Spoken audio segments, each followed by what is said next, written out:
steak or shoulder blade roast. Yeah, yeah.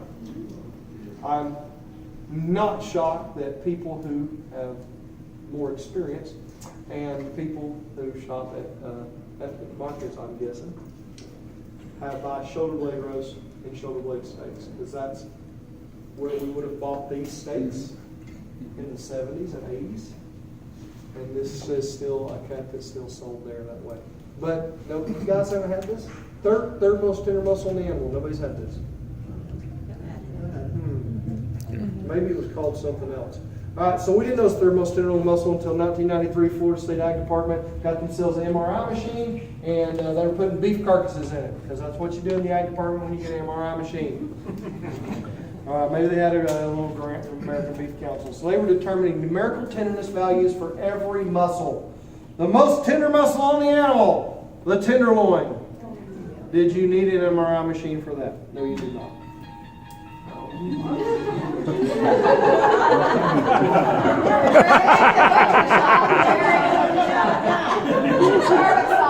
If you two people go into a meeting, one person's phone goes off and only 51 leave. Welcome to the Twilight Zone. Second most tender, longissimus dorsi, the strip. Third most tender, scapula, shoulder blade. Well, it's got some problems. It's got this sinewy seam on the outside. It's got a sinewy seam on the inside. Now they've taken it off. There was a sinewy seam on the bottom. Chewy, tender, chewy, tender, chewy. Chewy wins 3-2. Throw this in a crock pot, 4 hours. Nice. Throw this on a grill for 4 minutes each side. Chew toy. So then the boy, we didn't know what to do with this, but then the boys down in Texas A&M must not have any Aggies here. Oh, there they are. Look out. Finally, the SEC Aggies. They're a little late to the crowd. Old school. You get them Southwest Aggies here, those 100%ers, they'll whoop you. So the boys out of Texas A&M, Dr. David Griffin and Company, they figured out how to pull out these two pieces, and this is called flat iron. Flat iron. Oh, I've had a flat iron. I didn't know that's a shoulder blade. Flat iron. How many people have never had a flat iron?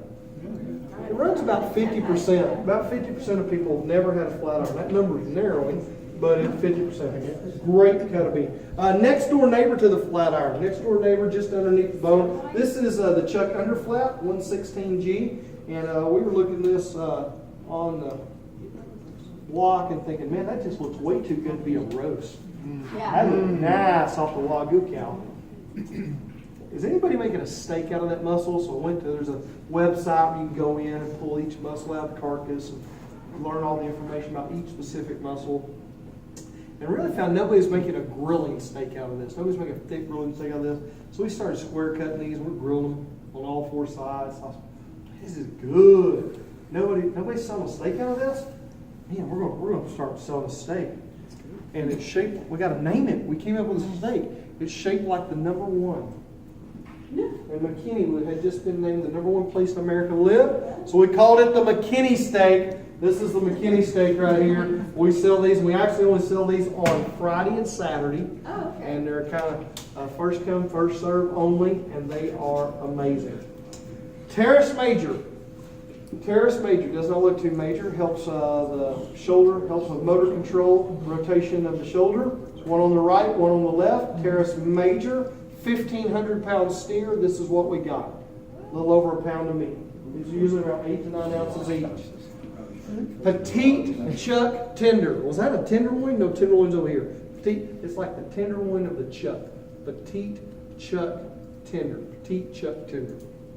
This is a favorite among our empty nesters. Like, man, I want something that's tender, but not too expensive. It's juicy, but not too fatty. And I just don't need a 30-ounce steak anymore. I do. But this is very popular. It's a great one. Bistro filet. We call it bistro filet. Oh, look here, little baby ribeye. Hello, baby ribeye. So is this baby ribeye, is it going to grow up and become a ribeye? What is this? This is a chuck eye. This muscle's been separated into two. It has a fat seam that separates it. This is the longissimus dorsi. This is the middle of a ribeye. It is the longissimus dorsai. The strip, the New York strip or Kansas City strip, is the longissimus dorsi. Longissimus dorsi starts at the hip, right in front of the sirloin. It moves forward. It's a strip. It gets to the rib section. It's the eye of the ribeye, and about 6 or 8 inches of it goes into the chuck, and it is a chuck eye. Chuck eye. Chuck eye. Chuck eye. Deer hunters call this piece of meat backstrap. Backstrap. Okay. That's a long. You're like, oh, a deer, it's about this big. Well, a cow, it's about this big, right? 10 times bigger, 10 times bigger. Chuck eye, working man's ribeye, blue collar ribeye, half price ribeye. Well, Matt, what do you mean half price ribeye? Half price ribeye. If you have a $32 a pound Wagyu ribeye, chuck eye's probably going to be $15, $16. If you have an $18 a pound Angus ribeye, chuck eye's probably going to be $8 to $10.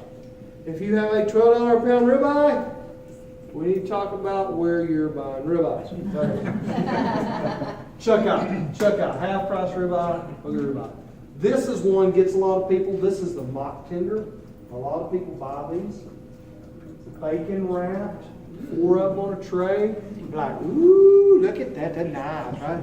Ooh, look at that. Yeah, you buy those and you get home and you grill them and you're like, my husband can't cook a steak. I bought these bacon wrapped beef tenders.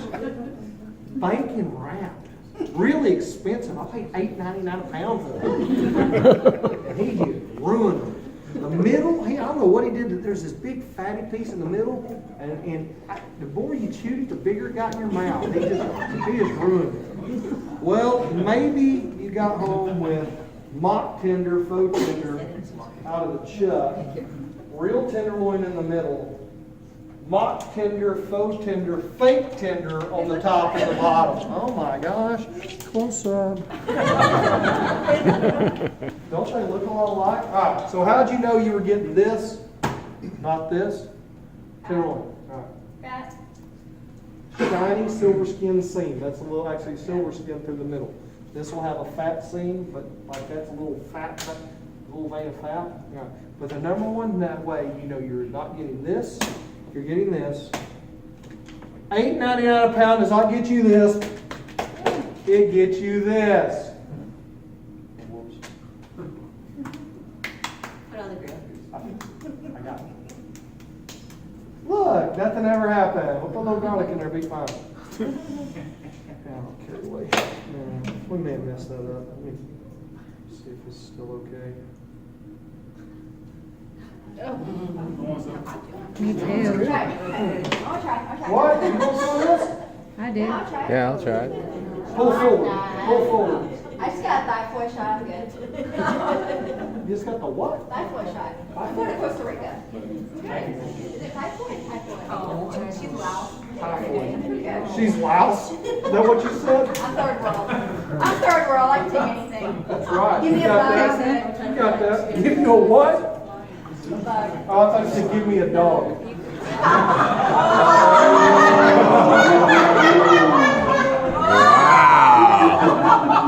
That's good. You should get you one. I know, I'll try one. That's I had good. a Filipino lady here one night. No, I'm good. And I used to have a dog joke about unrefrigerated meats, and if you're going to eat dog, you need to be properly refrigerated. That's good. And she came up and she said, "You let me cook dog for you one time." You like it. I promise. Her son-in-law said, "Hey, dude, she ain't kidding." First Oh time my she came God. out of the house, I have a lab.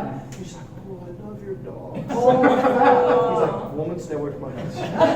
He said, "It's a big deal." He said, "It's a big deal, lady." Oh, no.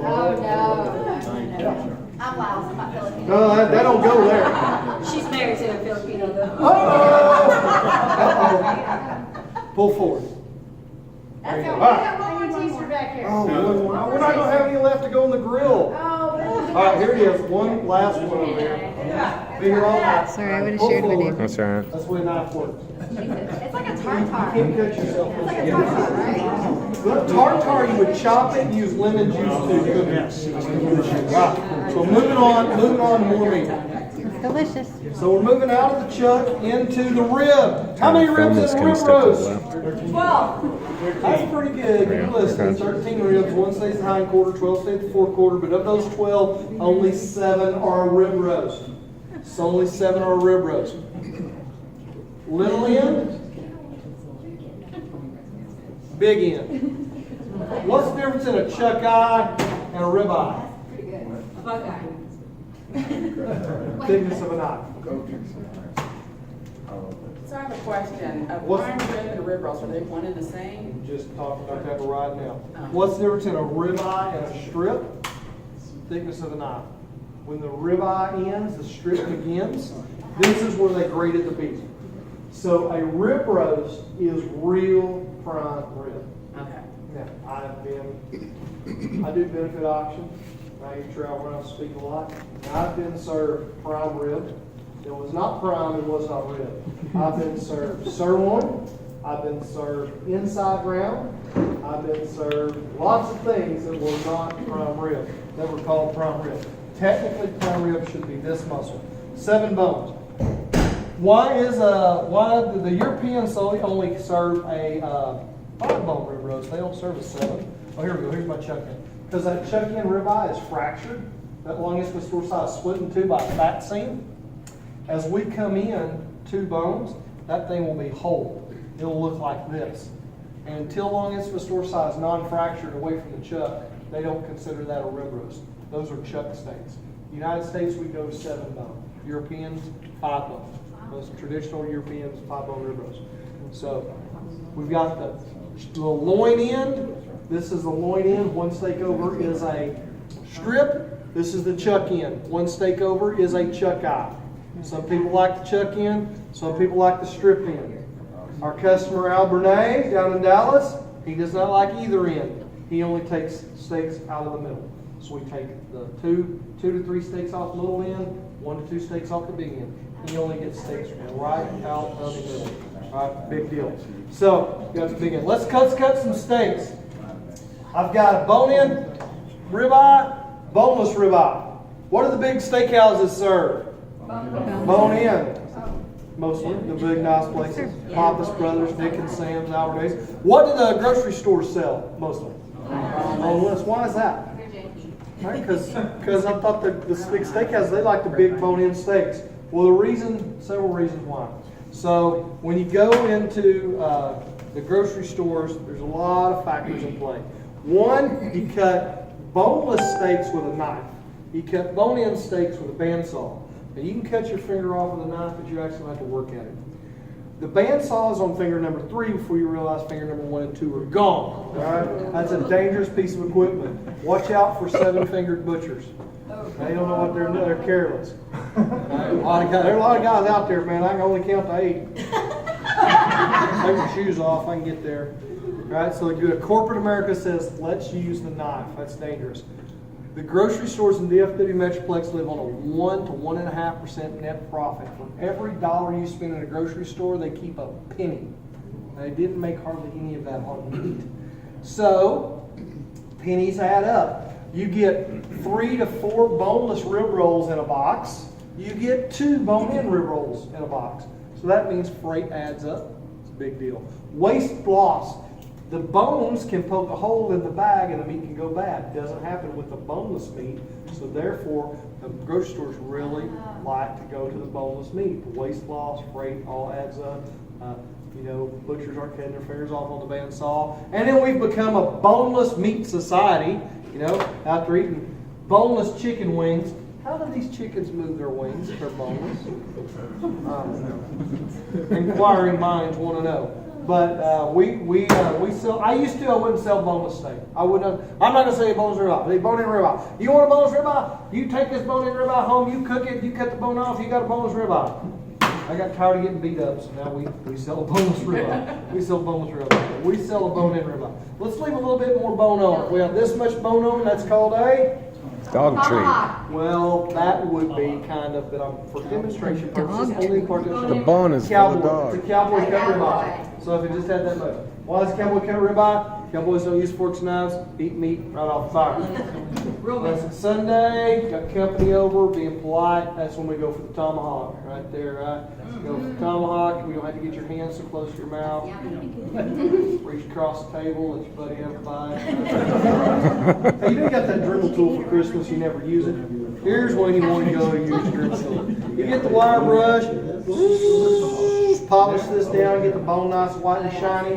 Then you put the little chisel point on there. You got somebody coming over, so you got Joe coming over. Jay. You're on a steak. You just turn that down to the fire and then blacken his letters. And like, let's see whose steak is this. Hey Joe, it's your buddy right there. That's enough.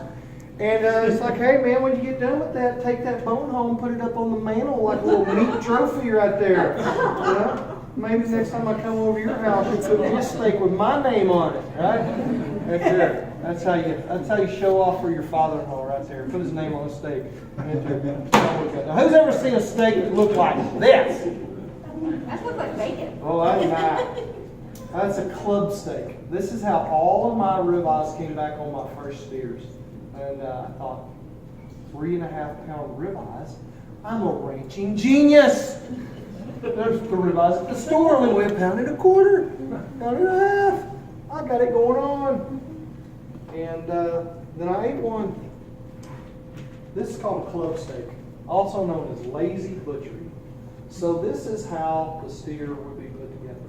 This would be the middle of his back, be standing like this, his rib coming down. So if you could walk up and kind of pat him on the shoulder, you'd be patting him right here. Flinch muscles. The muscles then they flinch their skin, the flies come up off of them.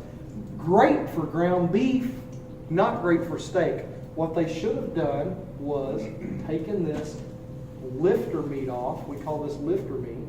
And they should have trimmed that up and had a nice ribeye. This actually has a feather bone in it and sinew in it. It needs to be trimmed up to even be ground beef. That's called a club steak, lazy, cheap butchering.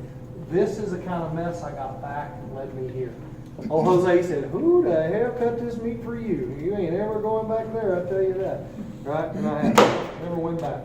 So these are all the different ways you can cut a ribeye. All the different ways you can cut a ribeye. But we could take the ribeye apart. You know when you eat a ribeye, that outside part is so good. The outside part, there's the inside part, the outside part. The inside part, the outside part. It's like, that's meat dessert. I'm going to save that, eat this, come back for that. You know what I'm talking about? They call it the special piece. The special piece. So if we take, God, that looks good right there. We'll take the eye of the ribeye out. We'll take the longismus dorsi out. This is a true Delmonico. Now our East Coast friends get upset because in Texas we tend to call chuck eyes Delmonicos. Can you do that? Can you call a chuck eye Delmonico? Yes, you can. It's longismus dorsi. You can call that a Delmonico. You can call this a Delmonico. This is a more premium piece of meat. This is a true Delmonico. Why would we cut a Delmonico? The only reason I think of cut a Delmonico is so we could get a Delminico. All right? Spinalis right there. Right? What's that? Skirt steak. Is that flank? Is that skirt? No, this is what flank and skirt have a poster of on their wall. That's what they're going to do when they grow up right here. Spinalis dorsi, the outside part of the ribeye. It lays in here like that. When we cut steaks, we cut across it, and it's the special piece. But we're going to take it off and grill the whole thing, baby, about 1.75 pounds right here. About 1.5 pounds, 1.75 pounds. All right, 3 ways to cook a steak. Rare, medium rare, ruined. We want to cook this to medium rare. Medium rare.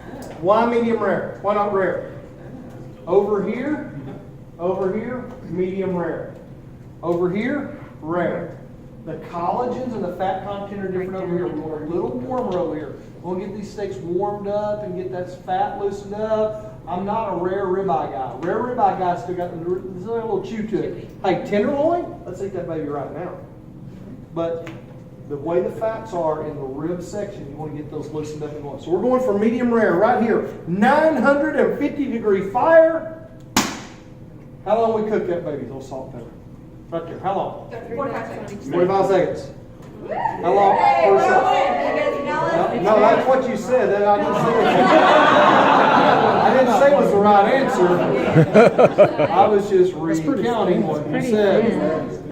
All right, anybody else? Anybody else? Anybody else? Couple minutes on each side. 2 minutes each side. $1. All right, so here's what we're going to do. We're going to cook that right there. We're going to put it on that side, high heat, for 3 to 4 minutes. 3 to 4 minutes. And then we're going to flip it over for 3 to 4 minutes. All right, so we're gonna be about 8 minutes in. Then we're gonna come back to side number 1 for about another 3 minutes. Really? Then we're gonna feel it with the tongs, talk to it, touch it, and then we're gonna come back to side number 2 on medium heat for about another 2 or 3 minutes. Look at about 14, 15 minutes total cook time here. You ruined it! You ruined it. All right.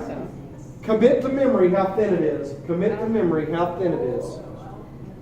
See how thin it is? Yeah. All right. I want you to remember it in a little bit because it's going to double or triple in thickness. It's going to contract. All those fats, it swells when it cooks. It actually swells in every direction.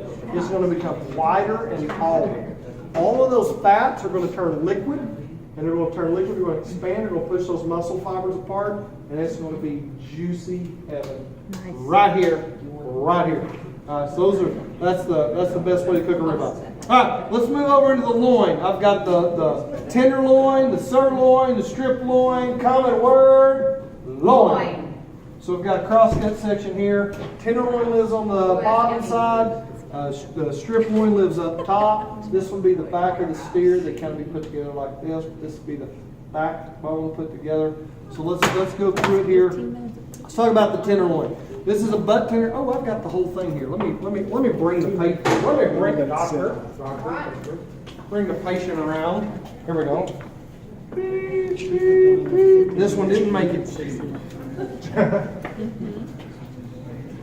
All right, so this is the kidney fat. So this steer is laying on its left side. This is where the hind leg went that way. This is the 13th rib that stayed with the hind quarter. This big chunk of kidney fat, this is important. I want to see this fat. Because if I don't have good kidney fat, I may not have internal fat. I like to see a lot of good kidney fat. Old saying in the beef business, them steers was fat to the heart. I never knew what that meant until I started harvesting cattle. This fat runs all the way to the heart chamber. There's fat to the heart. I guarantee them steers right there are fat to the heart. That's what they were old timers talking about. They knew on the carcass the fat went all the way to the heart.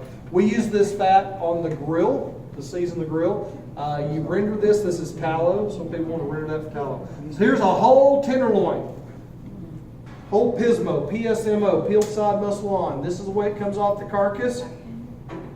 They don't just fall apart like this. There was a little pre-work done here. Boy, them cows sure aren't held together too well. So this is the head, this is the tail. So the way it lays in there, the tail, it ends at the 13th rib. The head, it starts at the hip and runs and tapers down. All the way down to the 13th rib. This is the head section that lives up here under the tenderloin, under the sirloin. This is a butt tender or head tender, head steak. You can cut this down, you can tie it and make a tied fillet. What most restaurants do with this side piece, you had turbinados or steak frites, right? They'll usually cut this up into chunks. Steak with potatoes, steak frites, steak fries, right? They'll use that. What restaurants like Albernays want? They want the Chateaubriand. They don't want the center cut. They want that perfect center cut tenderloin. Chateaubriand. They don't want the center portion. That leaves us with the filet mignon. Filet mignon. Filet mignon. They look just like that. Is that the way you buy them? They look like that, right? No. They don't look like that. Don't look like that. Oh, nip tuck. Whoop, there we go. Little nip, little tuck. And then what? Now we're getting there. What else? What do they need to be a filet? Bacon, yes, bacon wrap. Why? Hold it together. Hold it together, except it falls apart. It falls on. Bacon falls on. You gotta have something to hold. You gotta have a stick to hold the bacon on. Oh, I know what it is. The tenderloin is lean, and it needs that bacon fat. 'Cause that bacon fat, it'll cook right straight down in the fire and it'll flame up. Yeah. All right. What are they bacon wrap fillets? What do bacon wrap fillets sell for? What do bacon wrap fillets sell for out there in the old marketplace? A lot. Lot. Well, nobody ever seems to know, so we always go out and do research. We see bacon wrap fillets selling for $18.99 to $32 a pound, and I just happen to have a package of bacon right here. I'd like to sell you out of Hamilton, Texas, all natural nitrate-free bacon right here. $20 a pound. $20 a pound is all on the bacon. Anybody? 20? 20? 18. He'll buy it. 18. He'll buy it. $16 a pound. Nobody wants to pay $20 a pound for bacon. Then why are you buying bacon wrap fillets? It's a meat treat. 6 ounces of meat, 2 ounces of bacon, 8-ounce bacon wrap filet, $25. It's how you sell bacon for $25 or $30 a pound. Alright, so it's a meat trick. Meat trick. Oh man! No, we don't sell bacon wrap fillets. We do sell a kit. Some assembly required, okay? But you'll save money. Save money by building. I built my own right there at the house. My neighbor, he built a kit car. I built a kit steak. Put it together right there at the house. All right, on the top, that's the tenderloin underneath. On the top side, I got the strip.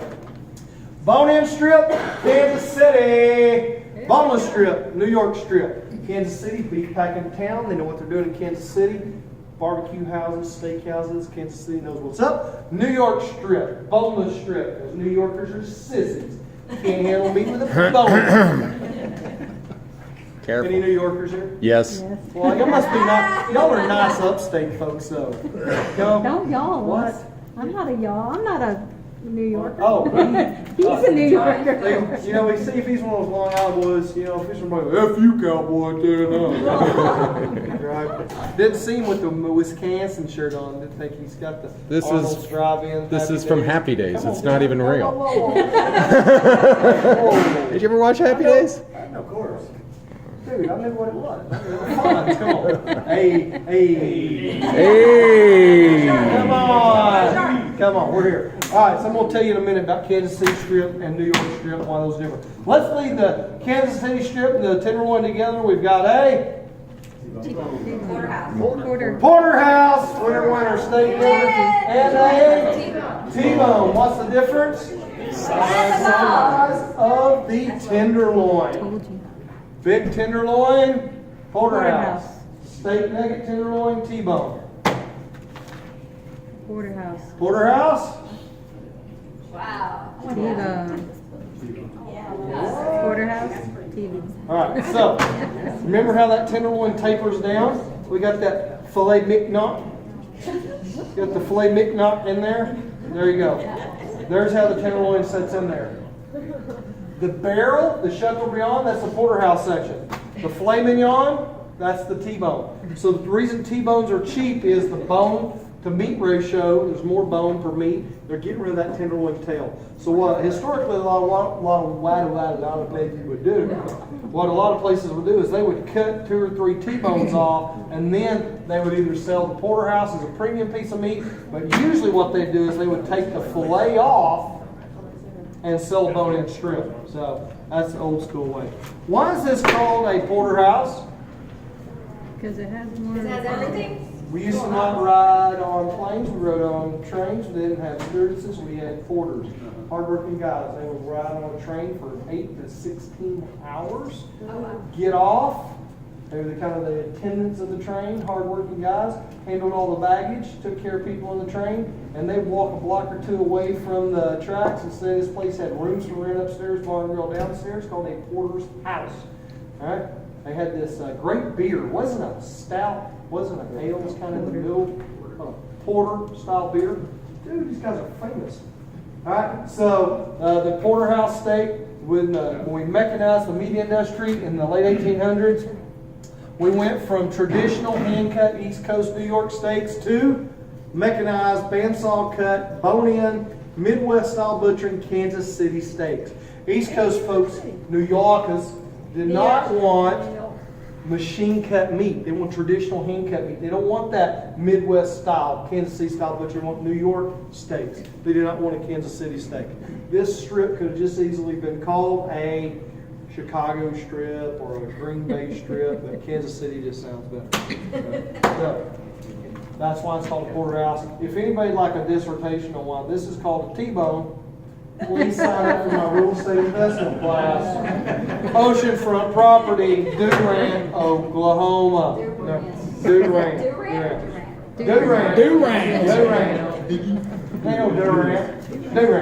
All right, let's go to sirloin. We got the traditional sirloin that I grew up on. Hey, when I was a kid, We had sirloin. I was in college, we had sirloin. I got a real job, man, I started eating ribeyes, you know? I started eating ribeyes. When I was a kid, we only ate at places that had a fiberglass steer in the parking lot. You know what I'm talking about? Sizzling sirloin, sirloin stockade. Sirloin was in the name, baby. And we were having sirloin.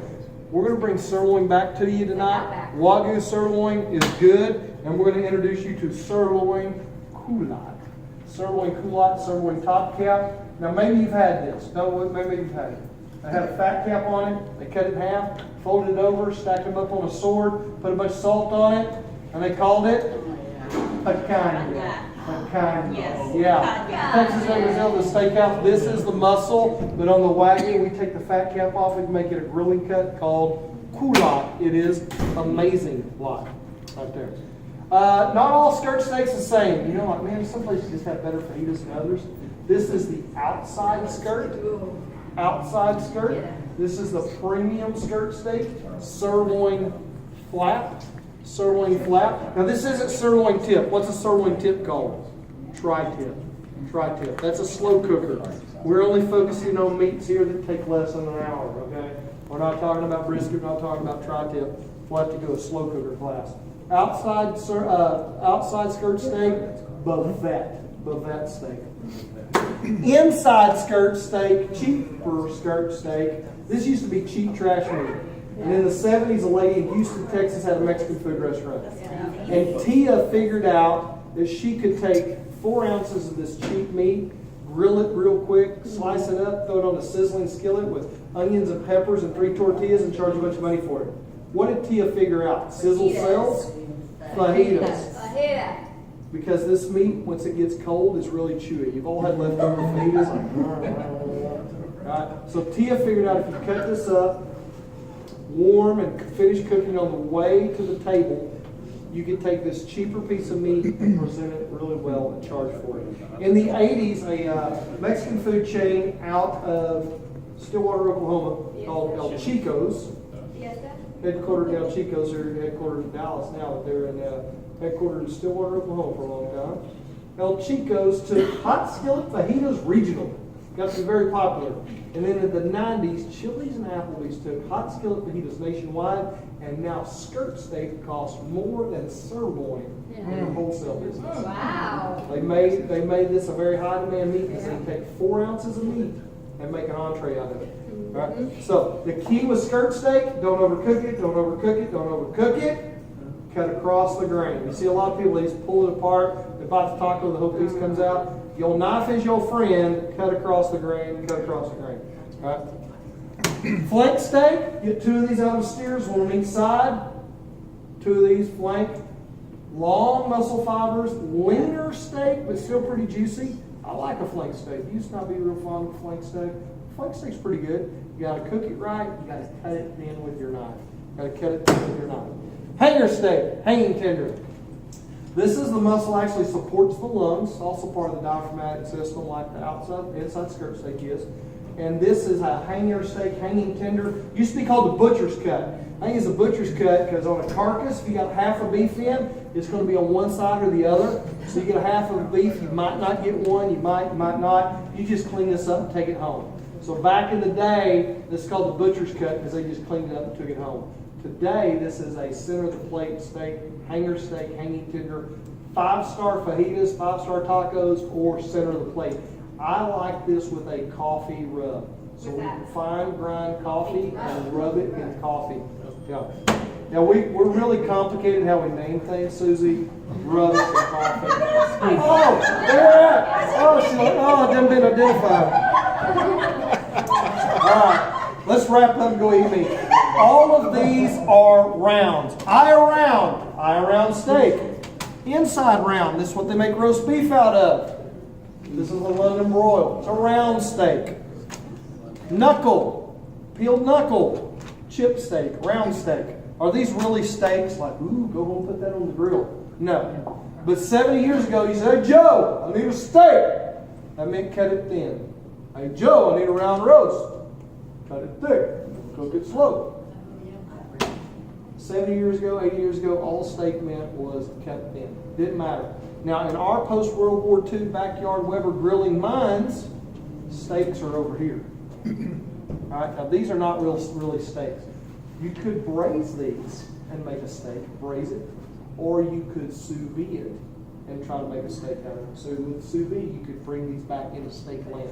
But really, sous vide is when you vac seal it back, drop it in a pan, immersion water circulator, 125, 135 degrees, water immersion circulator, take it out, flash grill it, and you've got something possibly edible. Last but not least, this steak is called bone marrow. Bone marrow. This is the femur bone split in half. We're going to grill it till it turns bubbly and clear. Going to eat it with gelato spoons. Warm meat butter. Warm meat butter. The most nutrient-dense thing we're going to eat all night. Let's go eat some right now.